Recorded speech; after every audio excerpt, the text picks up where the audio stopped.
Member for Capalaba. Thank you, Mr Speaker. My question is to the Minister for Small and Family Business.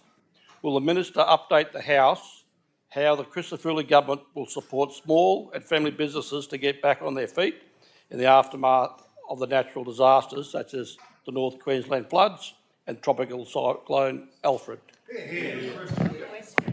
I call the Minister. Thank you, Mr Speaker. Mr Speaker, first of all, may I congratulate and thank the member for Capalaba for the question.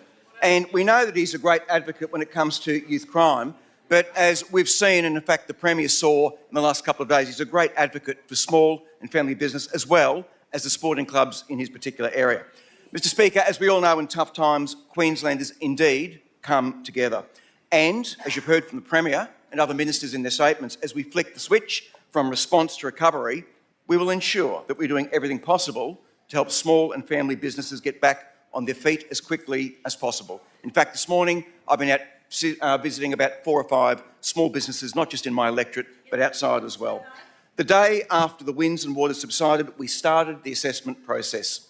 Mr Speaker, to give you an idea of the scale, almost 3 in 4 of Queensland's 495,000 small and family businesses are in ex-Tropical Cyclone Alfred impact area, 75%. Chambers of Commerce from across the region have told me of multiple examples of small and family businesses that have been heavily impacted. We are already working with the federal government on what support is needed, and I welcome the announcement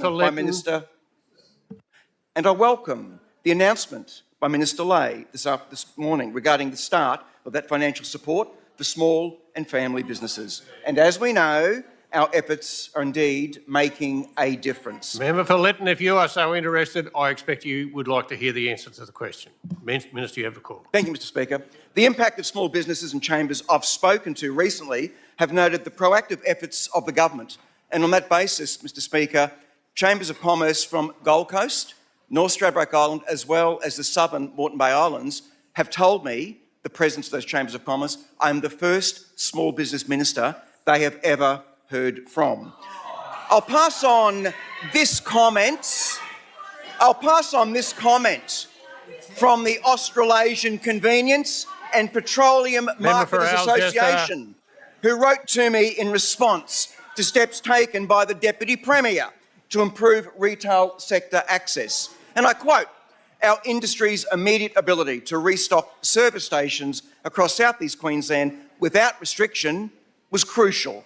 A substantial number of service stations have reopened with confidence, assured of their ability to access fuel and essential convenience items such as ice, bread and milk in the immediate aftermath of ex-Tropical Cyclone Alfred." Mr Speaker, we are a large and diverse state. I look forward to returning in the next couple of weeks up to North Queensland and work with Andrew Cripps in relation to the recovery coordination team there as well. With the Australian government, we've opened up a range of disaster assistance for small business in the north and south east Queensland.